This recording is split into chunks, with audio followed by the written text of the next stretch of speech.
हो तुम? रो क्यों रही हो तुम?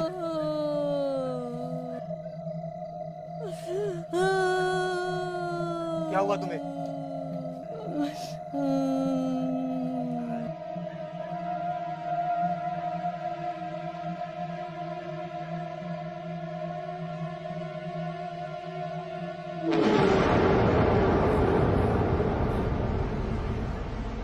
ये राज किसकी है? कुछ पूछ रहा हूं मैं। बोलते क्यों नहीं हो? खुद ही देख ले।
रविश की डेड बॉडी जंगल के बीच में मिली थी और रिपोर्ट के हिसाब से उसकी बॉडी पे किसी शार्प वेपन के निशान थे, लेकिन आसपास कोई मर्डर वेपन नहीं मिला। और ऐसे केसेस इस गांव में काफी टाइम से रिपीट हो रहा है, लेकिन अभी तक कोई लीड नहीं मिली है। तुम्हें क्या लगता है? अब जो भी लगेगा इन्वेस्टिगेशन के बाद ही लगेगा।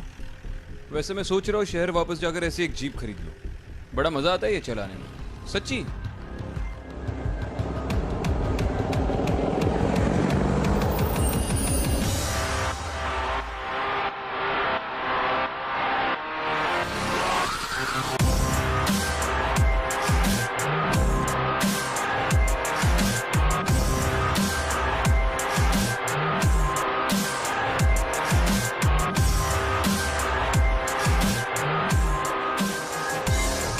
जय हिंद सर। जय हिंद।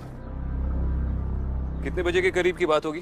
सर रात तकरीबन 2-3 बजे के आसपास की बात लग रही है। जंगल में इतनी रात को इस रास्ते पर कोई नहीं आता सर। पता नहीं ये यहाँ क्या कर रहा था।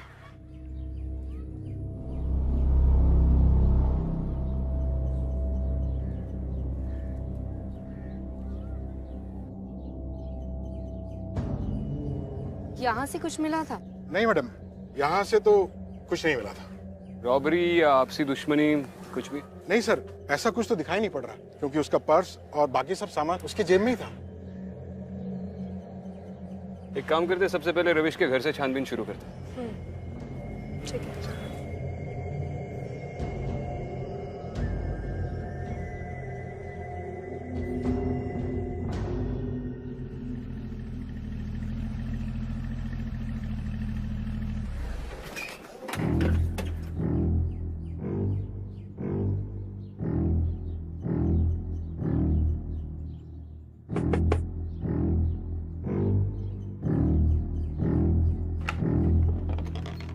जी नमस्ते, मैं विक्रांत सिंघल, एसीपी मुंबई पुलिस। आपसे रविश की मौत के बारे में थोड़ी बात करनी है। जी साहब, आइए।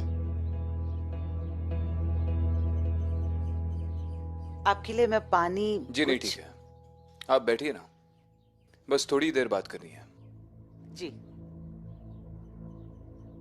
उस घटना के बारे में जरा बताइए प्लीज।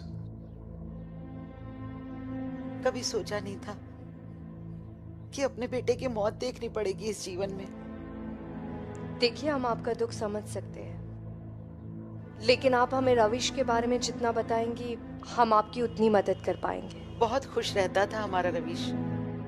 उसकी ना ही किसी से कोई दुश्मनी थी और ना ही कोई मनमुटाव। जिस दिन उसके साथ ये हादसा हुआ, उसकी मौत हुई, वो रात को इतनी देर रात तक जंगल में क्या कर रहा था, कहाँ से आ रहा था? साहब, उसकी बींदनी, मेरी बहू कजरी पेट से थी, तो वो दाई के घर से आ रहा था। रात के जब 11 बजे तक घर वापस नहीं आया तो मैंने उसे कई बार फोन किया, लेकिन उसका फोन बंद आ रहा था। कुछ पता नहीं चला।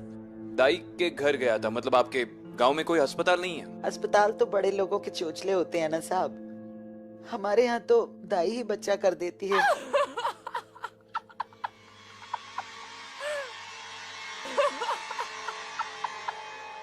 घर में और भी कोई है? वही है साहब, कजरी। जब से रविश गुजर गया है तब से उसके दिमाग की हालत कुछ ठीक नहीं है। वैसे बड़ी चौखी है हमारी बहू, लेकिन हमारी बहू की किस्मत में तो शायद कुछ और ही लिखा था। उसी रात को उसकी बच्ची गुजर गई और साथ ही साथ मेरा बेटा भी। मेरा बेटा और मेरी पोती एक ही रात में मिट्टी में समा गए। साहब हमारा तो वंश ही खत्म हो गया साहब। बहुत दुख के पहाड़ टूटे हैं हमारे परिवार पे साहब। हम कजरी से बात कर सकते हैं?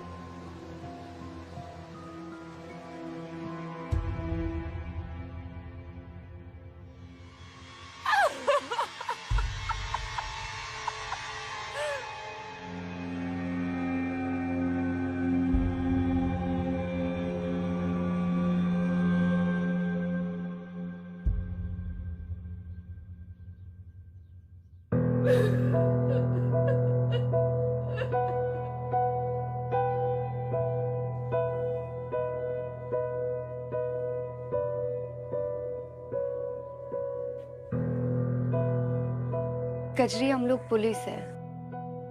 मुझे दुख है कि तुमने एक ही रात में अपने पति और बच्चे दोनों को खो दिया।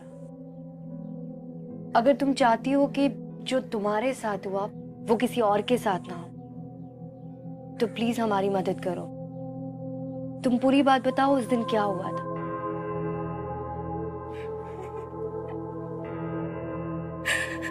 मेरे साथ ये देखो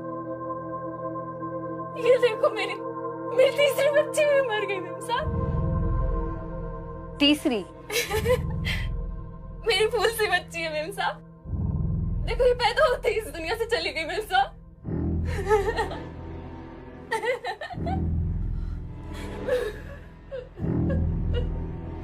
अदिति,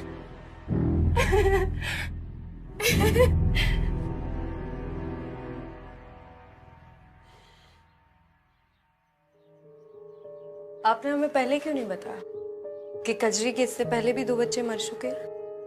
जी वो 2 कमजोरी से मर गई थी और ये तो मरी हुई पैदा हुई।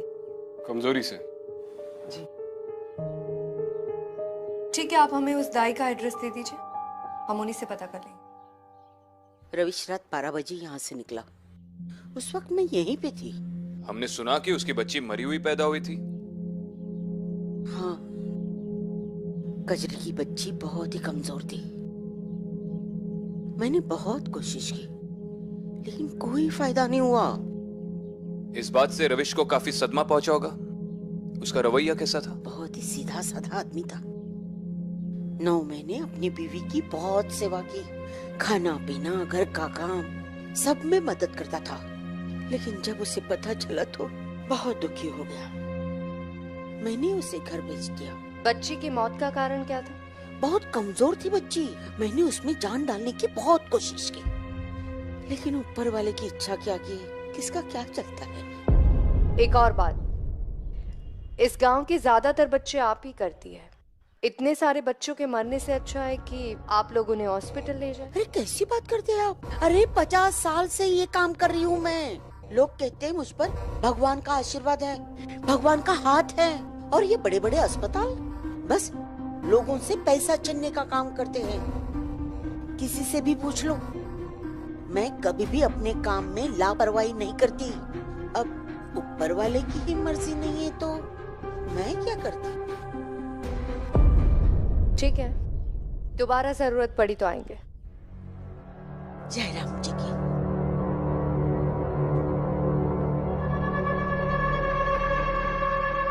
ये गांव बहुत पिछड़ा हुआ है।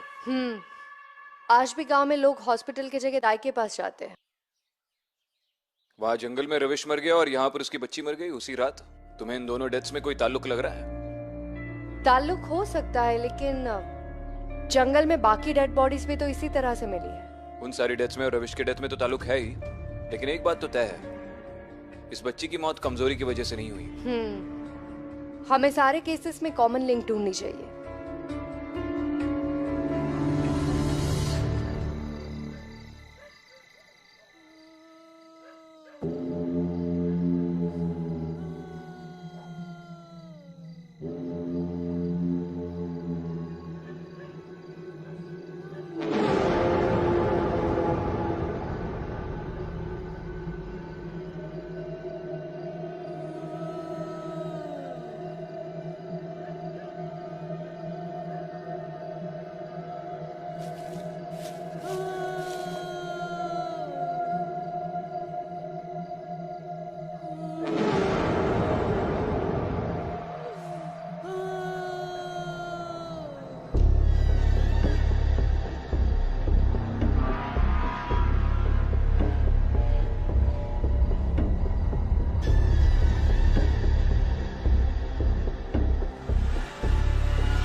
कौन हो तुम?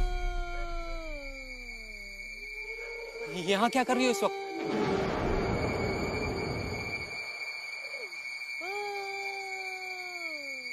तुम रो क्यों रही हो? किसकी लाश है ये?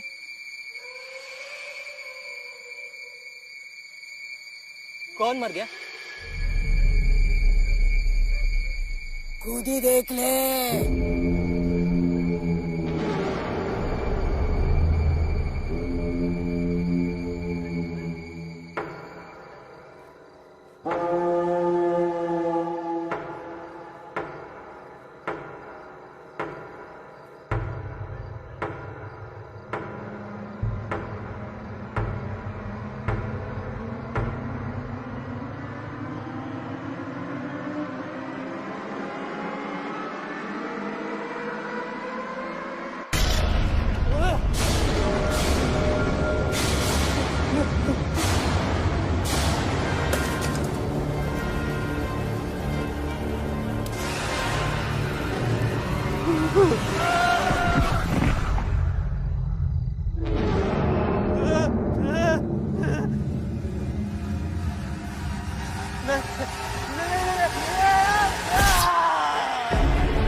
हेलो सर, अभी अभी जंगल में एक और आदमी की लाश मिली है।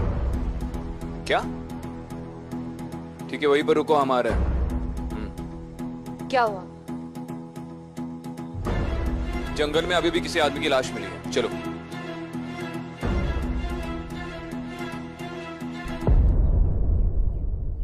उसी तरह के घाव हैं।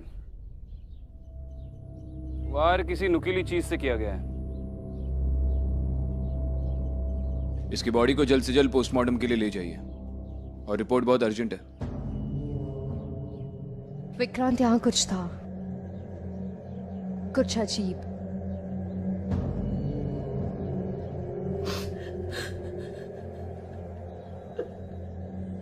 ये कौन है? सर, इन्होंने बॉडी को आइडेंटिफाई किया है। इनका कहना है कि मरने वाला इनका भाई सुनीत है। नाम क्या है आपका? बरखा। भाई था ये आपका? हाँ सर। आपके साथ ही रहता था? नहीं सर, ये पास ही के गांव में रहता था। ये मुझसे ही मिलने आ रहा था। कल शाम को बात भी हुई थी मेरी, तो सारी रात नहीं आया सर। सुबह यहाँ जंगल में और कौन कौन रहता था इसके घर में? इसकी पत्नी कोमल।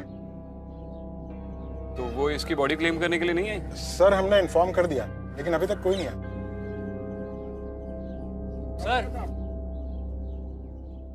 सर इनका कहना है कि इन्होंने यहाँ से कोई आवाजें सुनी। क्या सुना था तुमने? मैडम, मैंने यहाँ पर किसी औरत के जोर जोर से रोने की आवाजें सुनी थी। बाद में मैंने यहाँ पर आकर देखा तो ये आदमी यहाँ पर मरा पड़ा हुआ था। कौन थी वो औरत? देखा था तुमने उसे? वो काली साड़ी वाली औरत। काली साड़ी में औरत? उसका चेहरा ठीक से देखा तुमने? नहीं। एक बात अलग थी कि उसके पैरों में बहुत बड़े बड़े कड़े थे। ठीक है, इसका स्टेटमेंट रिकॉर्ड कर लो।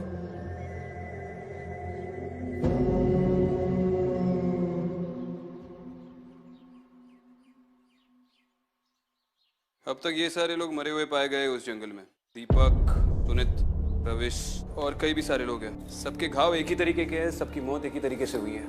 उस गांव वाले का कहना था कि उसने एक औरत की रोने की आवाज सुनी और औरत ने काले कपड़े पहने हुए थे। आप में से किसी ने या किसी और गांव वाले ने कभी कोई काले कपड़े पहनी हुई औरत देखी है आसपास? काले कपड़े में तो गांव के बाहर बहुत सारी औरतें हैं। रुआसियां कहते हैं उन्हें। रुआसिया? जी मैडम, जो लोगों की मैयत में रोने का काम करती है। रोने का काम? जी मैडम, गांव के बाहर इनकी बस्ती है। विक्रांत, मैं एक बार उस बस्ती में जाके पूछताछ कर लेती हूँ। ठीक है, और मैं सुनित की बीवी से जाकर मिलता हूँ, जो इन्फॉर्म करने के बावजूद नहीं आई। बस्ती कहाँ है पता है ना?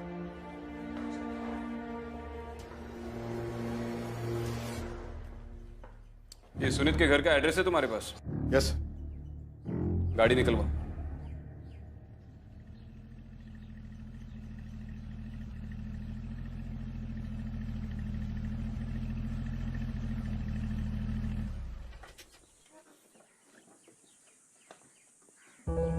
सुनिए।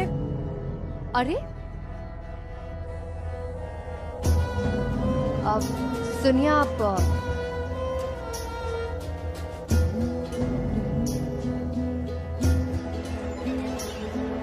आपसे बात।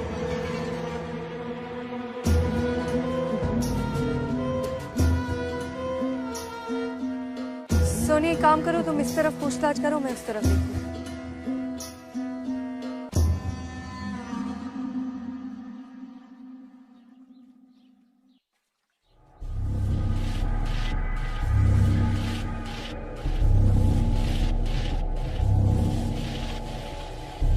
कोमल? हाँ बोलिए। मैं विक्रांत सिंघल, मुंबई पुलिस। बोलिए साहब। आपसे आपके पति सुनित की मौत के बारे में बात करनी है। क्या हुआ, आप हंस क्यों रही हैं? और आप उसकी बॉडी क्लेम करने के लिए क्यों नहीं गई? हैवान की मौत का खुशी किसी नहीं होती साहब, और जब वो मरा था ना तो मेरे दिल को बहुत खुशी हुई थी। कोई गम नहीं है मुझे। आपके पति के मौत से आपको खुशी हुई है? हाँ। उसने उसने उसने मेरी बच्ची के साथ। आपकी बच्ची के साथ क्या? उसने मेरी बच्ची को मार दिया साहब। उसने मेरी सुधा को मार दिया। वो कहते ना साहब, वंश चलाने के लिए बेटी नहीं बेटे की जरूरत होती है। वही किया उसने। बहुत गिड़गिड़ाई मैं उसके सामने, बहुत हाथ जोड़ी, मत कर ऐसा, पर नहीं माना। एक दिन मैं किसी काम से बाहर गई थी, घर आई तो देखा कि सुधा उठ नहीं रही है। बोलता है मर गई सुधा। मार दिया मेरी सुधा को। लेकिन ये बात आपने जाकर पुलिस में नहीं बताई? क्या बताऊं सर साहब, पुलिस में कौन सुनता है? पुलिस वाले तो यही बोलते हैं कि तुम्हारा घर का मामला है, तुम सुलझाओ। किससे बताऊं, कौन सुनता है हमारी? इसलिए उसके मरने का कोई अफसोस नहीं है। हम उसे खंदा मिला, वही बहुत बड़ी बात है उसके लिए। और कुछ पूछना है आपको?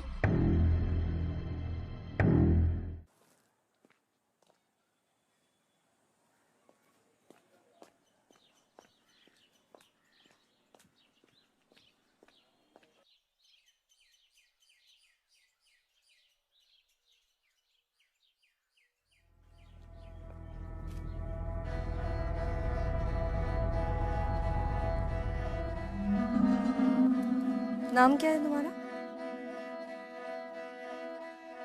पारो। पारो, तुमने इस बस्ती से काले कपड़े वाली औरत को जंगल की तरफ जाते हुए देखा है? कुछ पूछ रही हूँ मैं तुमसे। ये कुछ नहीं बोलेगी।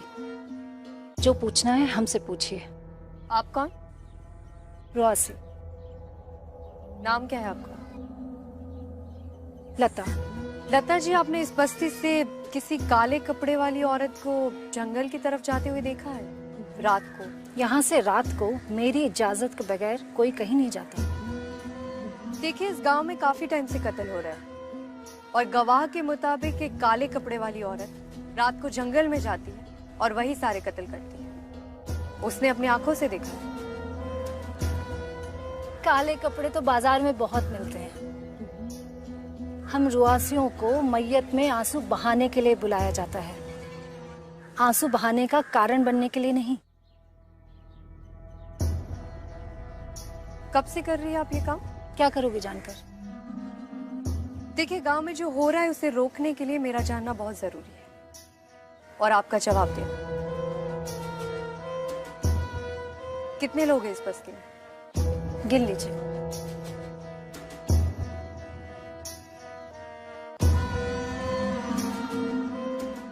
लता जी, आपके परिवार में या इस बस्ती में कभी किसी के साथ कोई घटना हुई थी या किसी के साथ कुछ गलत हुआ हो?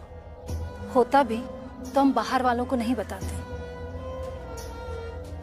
पर हैरानी हुई कि हम जैसों को कोई तो पूछने आया। वैसे भी मैयत के सिवा हम जैसों को कौन याद करता है। ठीक है, मैं चलती हूँ। अगर आपको कोई मदद चाहिए तो आप मुझे बता सकती हैं। मदद की जरूरत गांव वालों को है, हमें नहीं।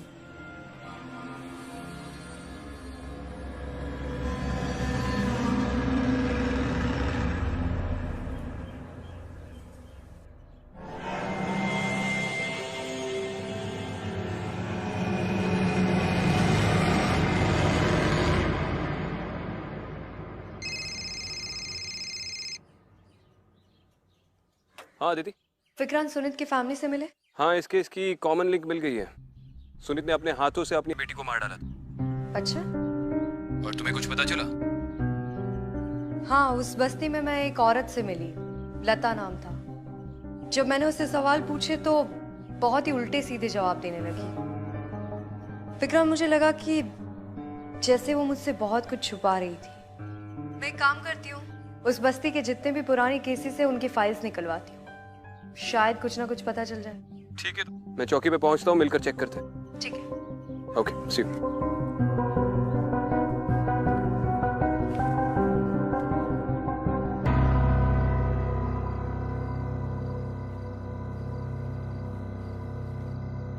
दाइमा, सब कुछ ठीक तो हो जाएगा ना? कोई परेशानी तो नहीं होगी ना? अरे निश्चिंत रहो, जितनी तेरी उम्र नहीं है ना उतने बच्चे पैदा करवाए हैं मैंने लोगों के, समझा? कुछ नहीं होगा। अरे गलती हो गई, माफ भी कर दीजिए।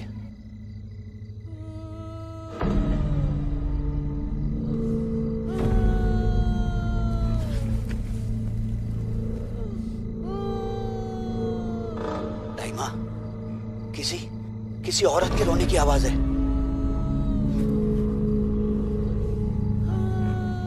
चल जल्दी जल्दी निकल, जल्दी निकल। संभल के। दाइमा, ये तो मेरी मोटरसाइकिल है। ये देखिए, चाबी भी मेरे पास है। लाइट कैसे चल रही है? मुझे भी समझ में नहीं आता। चल कर देखते हैं।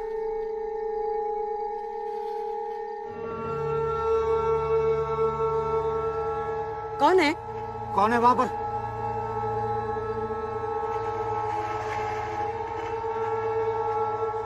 कौन है?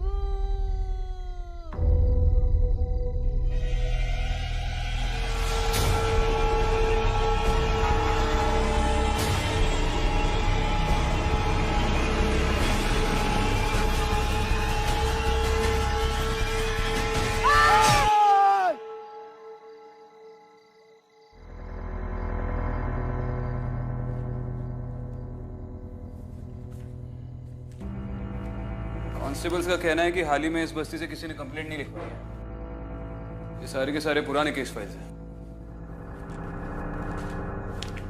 सबसे लेटेस्ट केस जो अब तक मैंने देखा है उससे भी 5 साल से ऊपर हो गया है।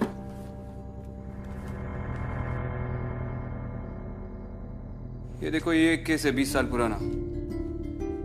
रूपा नाम की कोई रुआसी थी जिसने यहाँ के लोकल जमींदार नरेंद्र सिंह की हत्या कर दी। और जब पुलिस उसे गाड़ी से बस्ती के बाहर जेल ले जा रही थी तभी गांव वालों ने गाड़ी को रोककर रूपा की हत्या कर दी है। उसका शरीर पूरी तरह से काट दिया गया था। और बॉडी को आइडेंटिफाई किसने किया था?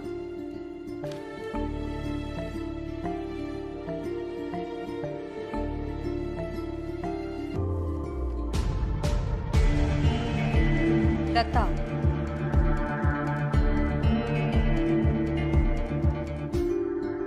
नहीं, मत मारो मुझे। बाबा, नहीं, बाबा क्या हुआ बाबा? नहीं, मत मारो मुझे। बाबा नहीं, नहीं, नहीं, नहीं। सर अभी अभी फोन आया है, जंगल में फिर से एक आदमी पर हमला हुआ है। एक और मर्डर? नहीं सर, वो जिंदा है, अपने घर पे है। चलो ठीक है, फटाफट गाड़ी निकालो। Okay sir.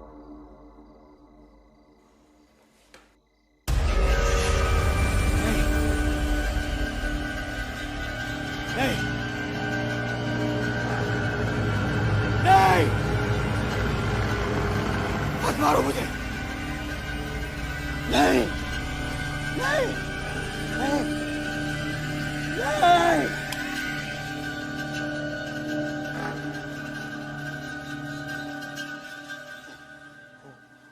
वो मुझे मार डालेगी। बाबा क्या हुआ? क्या हुआ बाबा? वो औरत मुझे मार डालेगी। कौन सी औरत? वो काले कपड़े वाली औरत। कब से चल रहा है ये सब? अभी थोड़ी देर पहले से ही। मेरी बीवी को ना बेटी पैदा हुई थी, लेकिन वो मरी हुई पैदा हुई और उसी का दाह संस्कार करने के बाद बाबा दाई माँ को घर छोड़ने जा रहे थे, लेकिन जब वहां से रात को लौटे तब से उनकी ऐसी हालत है। डिलीवरी के टाइम पर तुम कहाँ थे? मैं बाहर गया हुआ था। जैसे यहाँ पहुंचा तभी मुझे पता चला कि मेरी बेटी। ठीक है, ख्याल रखो अपने पिताजी का। बाबा, अदिति, इसे बिल्कुल भी भनक नहीं लगनी चाहिए कि हम सब कुछ जानते हैं, लेकिन इसे अपने गुनाहों की सजा तो मिलनी ही चाहिए, और उस दाई को भी।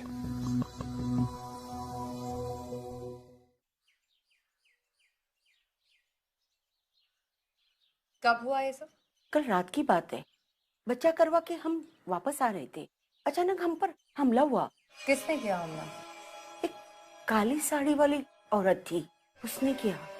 और उस बच्ची का क्या हुआ जहाँ आप गई थी? वो मरी हुई पैदा हुई। मरी हुई पैदा हुई? दाई माँ, आपके हाथों लड़कियां हमेशा मरी हुई क्यों पैदा होती हैं? क्या मतलब? मतलब रवीश की तीनों लड़कियां थी, तीनों मरी हुई, और कल रात को ये भी। अब तक कितनी लड़कियों की हत्या की है आपने? आप एक कैसी बात कर रहे हो? बात तो अब आपके साथ जेल में जाके होगी। देखिए दाई माँ, ये तो आप भी अच्छी तरह से जानती है कि झूठ बोलने से कोई फायदा नहीं होगा। सब मुझे माफ कर दीजिए, मुझे माफ कर दीजिए, मुझसे गलती हो गई। मैंने किसी को नहीं मारा, मारते तो बच्चों के घर वाले ही थे। उन्हें मैं सब बोल देती थी कि बच्ची मरी हुई पैदा हुई है। सब रविश ने उसके 3 बच्चों को मार डाला। और संतोष ने? संतोष ने उसकी पोती को मार डाला। वो चाहता था उसको पोता हो जाए। सब मुझे बचा लो, सब मैंने कोई गलती नहीं की, मुझे बचा लो, सब बचा। जरूर फिक्र चाहिए इन्हें। सब मैंने कोई गलती नहीं की, मुझे सब मुझे बचा लो, सब मुझे बचा लो। इसका मतलब है वही लोग मरते हैं जो अपनी बच्चियों को मारते हैं। ये सब क्यों मर रहे हैं ये तो समझ में आ गया, बस पता ये लगाना है कि ये सब कर कौन रहा है। ये बात तो उस बस्ती की हिस्ट्री जानने के बाद ही पता चलेगी। पर जो भी है, मुझे लगता है कि पारो का इन सब से कोई ना कोई ताल्लुक जरूर है।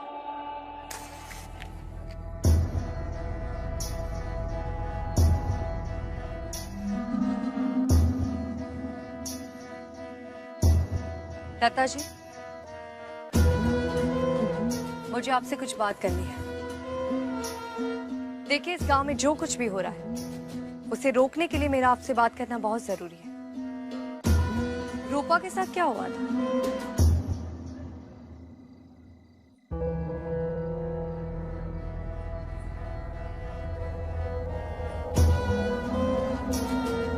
मुझे नहीं मालूम। पिछली बार भी आपने मुझसे जिस तरह से बात की थी उसी से मैं जान गई थी कि आप बहुत कुछ जानती हैं। रूपा की बॉडी आप ही ने आइडेंटिफाई की थी ना? देखिए, अभी तो मैं आपके साथ बहुत प्यार से बात कर रही हूँ। पुलिस की तरह बर्ताव करने के लिए मुझे मजबूर मत कीजिए। बताइए, क्या जानती है?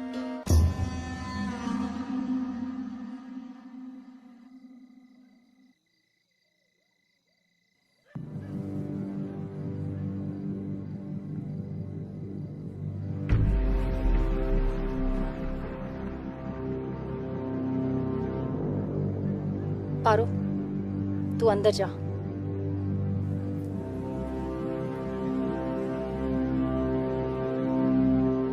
बताइए। रूपा मेरी बहन थी। नरेंद्र सिंह नाम का एक जमींदार था। उसकी कोई औलाद नहीं थी और वो अपने वंश को आगे बढ़ाना चाहता था। नरेंद्र सिंह ने रूपा को देखा और फिर उसने अपने जाल में रूपा को फंसा लिया।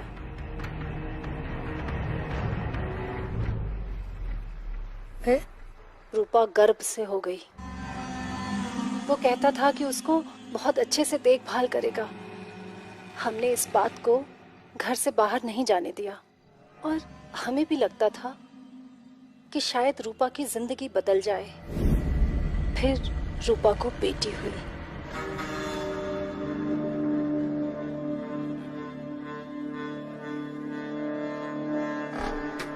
नरेंद्र सिंह अपनी बच्ची को जान से मारने के लिए खुद वहां आया। कहाँ लेके जा रहे हो मेरे बच्चे को? मेरी बेटी को मतलब? नहीं, मेरी बेटी को छोड़ो। मेरी बेटी। रूपा रोई, गिड़गिड़ाई, चिल्लाई, पर उसने उसकी एक नहीं सुनी और उस बच्ची को जमीन में जिंदा गाड़ दिया।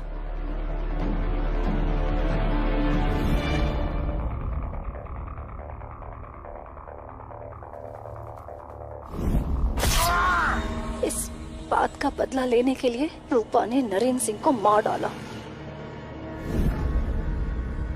जब रूपा को पुलिस जेल लेकर जा रही थी तो गांव वालों ने रूपा को मार डाला, पर मैंने रूपा की बच्ची को बचा लिया। वो जिंदा है। कौन है? पारो।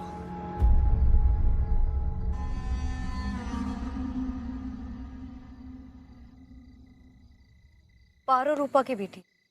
हाँ। जब नरेंद्र सिंह ने अपनी बच्ची को जमीन में जिंदा गाड़ दिया तब मैं वहां किसी तरह पहुंची और उस बच्ची को बचाकर इस गांव से बहुत दूर लेकर चली गई।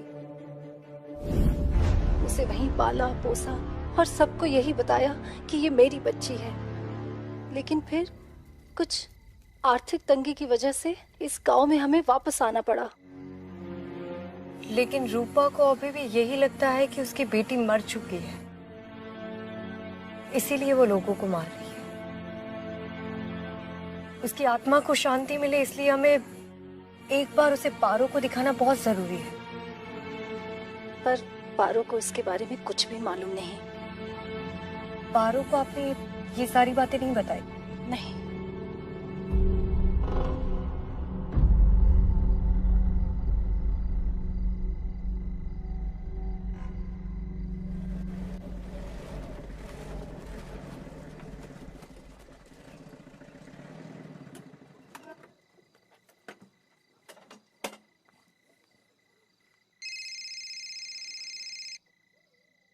आदित्य, कोई लीड मिला?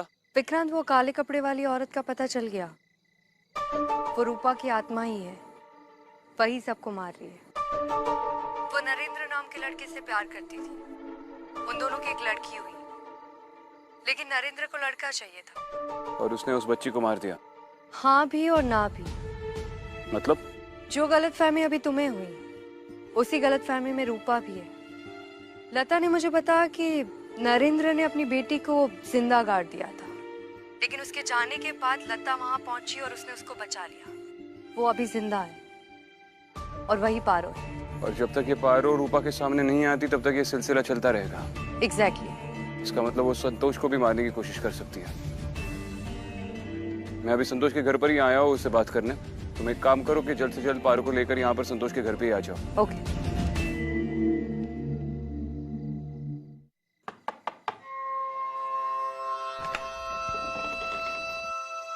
जी नमस्ते।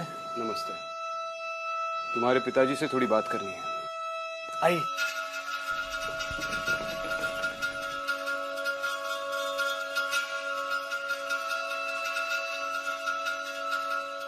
क्या बात है, अभी भी डर लग रहा है कि वो औरत आकर आपको मार देगी? हाँ साहब, वो आएगी, वो जरूर मुझे मार डालेगी, जिंदा नहीं छोड़ेगी साहब। तो फिर संतोष जी बैठे बैठे ये भी क्यों नहीं सोच लेते कि आखिर वो औरत आपको क्यों मारना चाहती है? मतलब ऐसा क्या किया आपने कल रात को जिस वजह से उस औरत ने आप पे हमला किया? साहब हमने कुछ नहीं किया था, हम वो जंगल के रास्ते से आ रहे थे, बस अचानक कहां से वो सामने आ गई और हमारा ये हाल कर दिया। वो तो चाहती थी कि हम जान से मरे। वो सब तो मैं जानता हूँ, लेकिन क्या करके आप जंगल के रास्ते से आ रहे थे? ऐसा क्या किया आपने? नहीं वो हम तो बस पानी। शुक्रिया बाबा।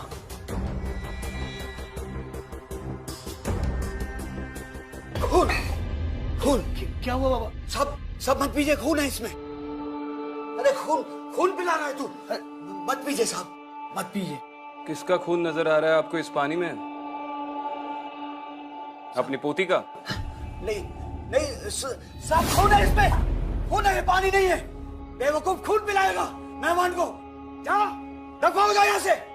अरे घर में नहीं, घर के बाहर जा, वरना फिर मुझे खून पिलाएगा तू। जा।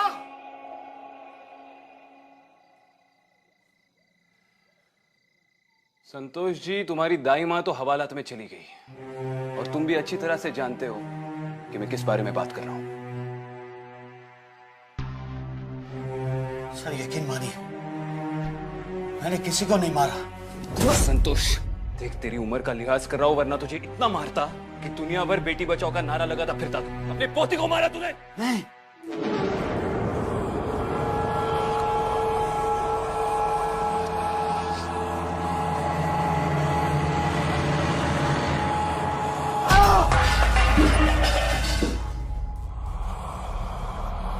रूपा, इसे छोड़ दो। उसके किए की सजा इसे कानून देगा।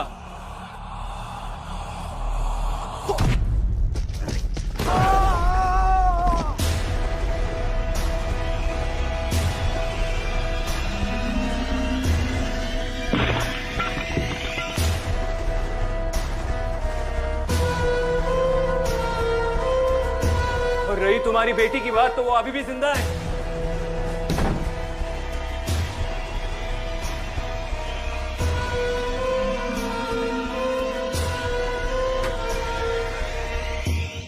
रुक जा रूपा। रूपा, तुम्हारी बेटी जिंदा है।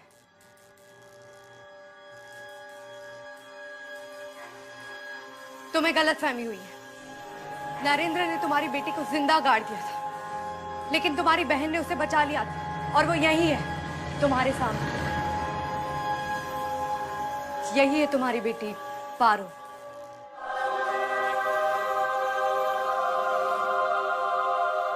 पारो,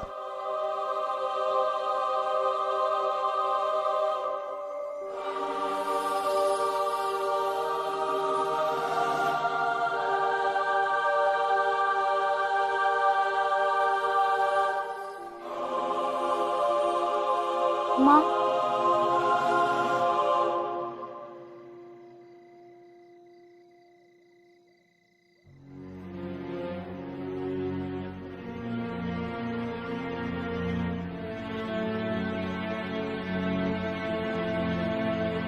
पारो, हो सके तो लता को माफ कर दे। उसने जो कुछ भी किया है तुम्हारी भलाई के लिए किया है।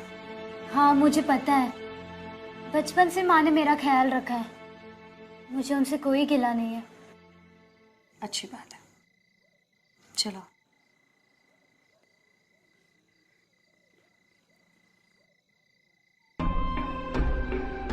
वो औरत मुझे मार डालेगी। ये औरत मुझे मार डालेगी, मुझे मार डालेगी।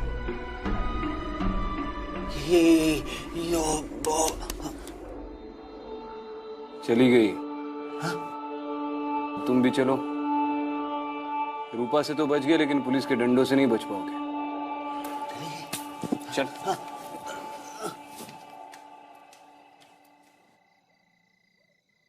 तो एसपी अदिति शर्मा, ये मिशन तो अकम्प्लिश हो गया। अब अगले मिशन पे जाने के लिए तैयार हो? कौन सा? ऐसी एक जीप खरीदनी है मुझे। ढूंढने में मदद तो करोगी ना? चले। मदद तो करनी पड़ेगी तुम्हें।